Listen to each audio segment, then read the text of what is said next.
नमस्कार, आप देख रहे हैं दैनिक चिंतन।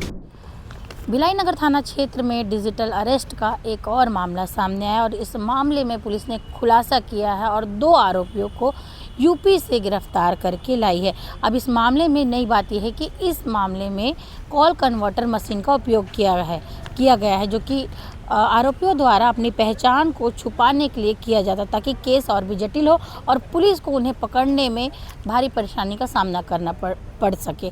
लेकिन अब इसके पहले जितने भी मामले सामने आए उसमें कॉल कन्वर्टर मशीन यूज़ नहीं किया गया था, लेकिन इस बार के मामले में 3 कॉल कन्वर्टर मशीन आरोपियों द्वारा यूज़ किया गया है और इन तीनों के माध्यम से लगभग 300 सिम को उस कन्वर्टर मशीन में जोड़कर लैपटॉप से हैंडल किया जाता था ताकि कॉल को बैक टू बैक फॉरवर्ड किया जा सके और आरोपी के मोबाइल नंबरों को, पहचान को छुपाया जा सके।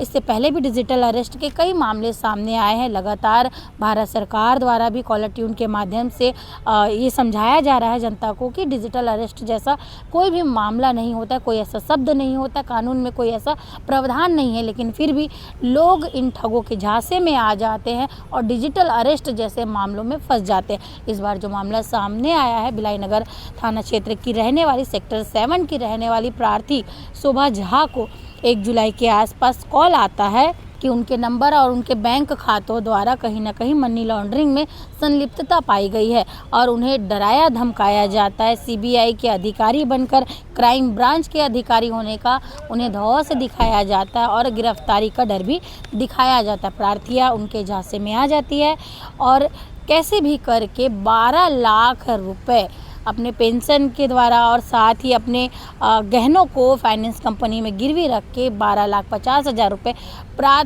प्रार्थियों के खाते में भेज दिए जाते हैं। प्रार्थी शोभा झा द्वारा आरोपियों के झांसे में आकर अपने गहनों को गिरवी रखकर फाइनेंस कंपनी में गिरवी रखते हैं और उसके बाद अपने पेंशन वाले खाते में 12,50,000 रुपये जमा करा दिए जाते हैं और आरोपियों द्वारा उन्हें ये भी झांसा दिया जाता है कि एक बार वेरिफिकेशन हो जाए, वेरिफिकेशन के बाद आपके जो पैसे हैं वो वापस लौटा दिए जाएंगे।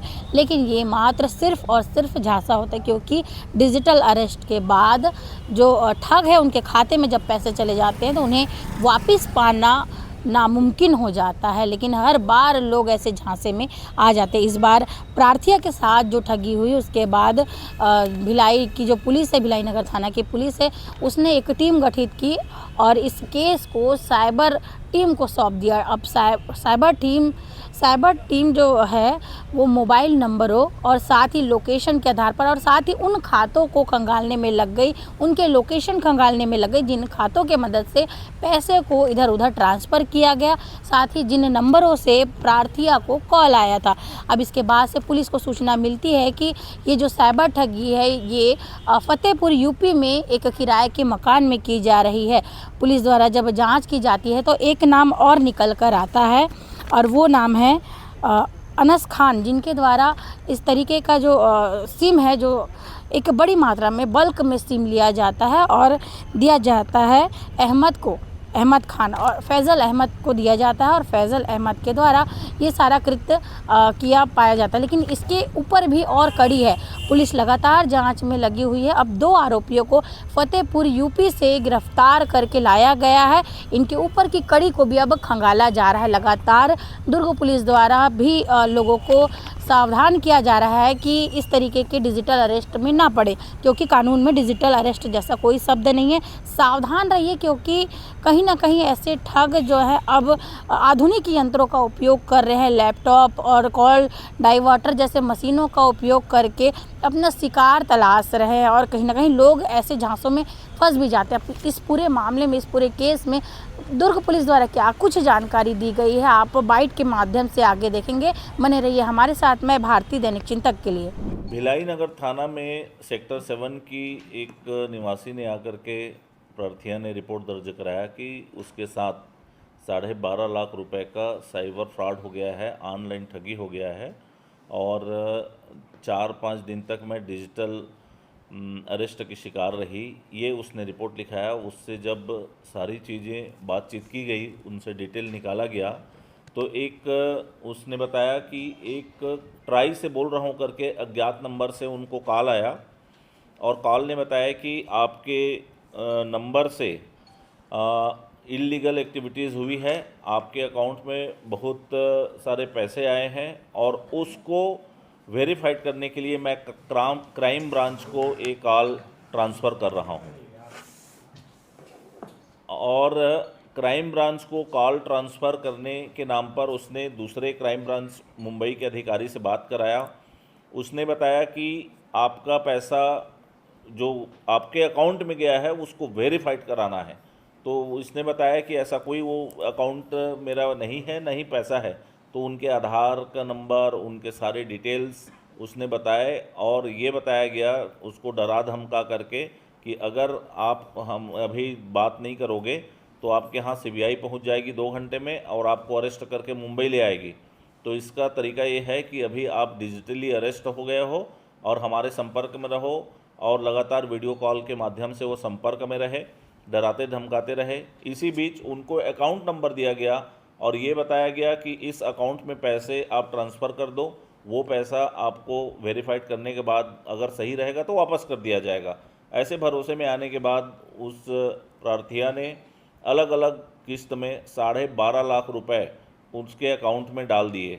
जब वहाँ से बातचीत और उनकी कनेक्टिविटी बंद हुई तब उसको ठगी का एहसास हुआ। तब आकर के उसने सेक्टर 6 भिलाई नगर थाने में आकर के अपनी रिपोर्ट लिखाई। रिपोर्ट के बाद जब उस पर हमारी टीम, एसएसयू की टीम और भिलाई नगर की टीम जब मिल कर के उसमें जांच की तो जो नंबर मिला था अज्ञात नंबर, उससे टेक्निकल एंड जुटाया गया कि वो कहाँ का था, लेकिन वो नंबर बंद हो चुका था। तो उसके जो IMEI नंबर होता है मोबाइल का, उससे नंबर डिटेल निकाला गया तो उसमें एक नंबर मिला अनस खान का। उस अनस खान को जब लोकेट किया गया और उसकी पूरी डिटेलिंग की गई, टेक्निकल इंट जुटाए गए।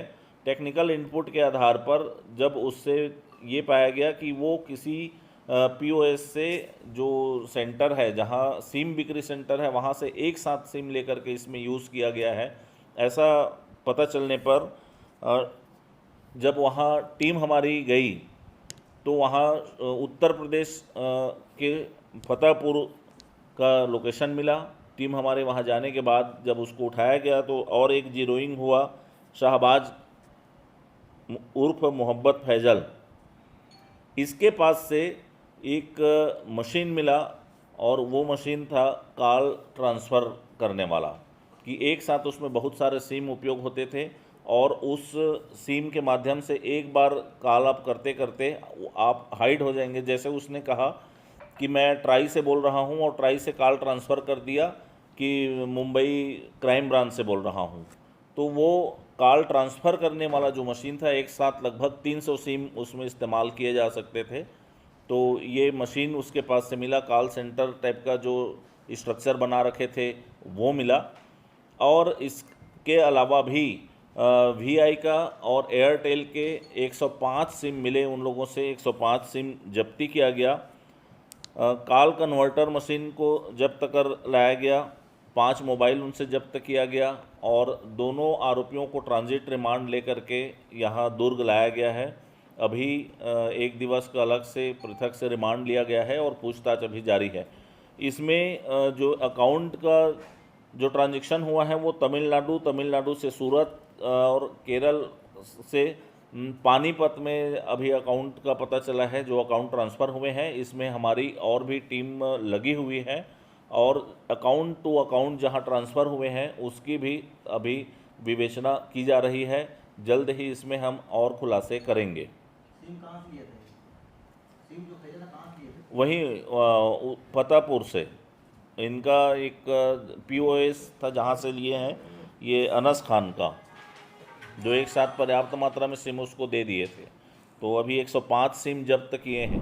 धन्यवाद। आप देख रहे हैं दैनिक चिंतक। आगे की अपडेट के लिए बने रहें हमारे साथ। हमारे चैनल को लाइक, सब्सक्राइब और शेयर करना ना भूलें।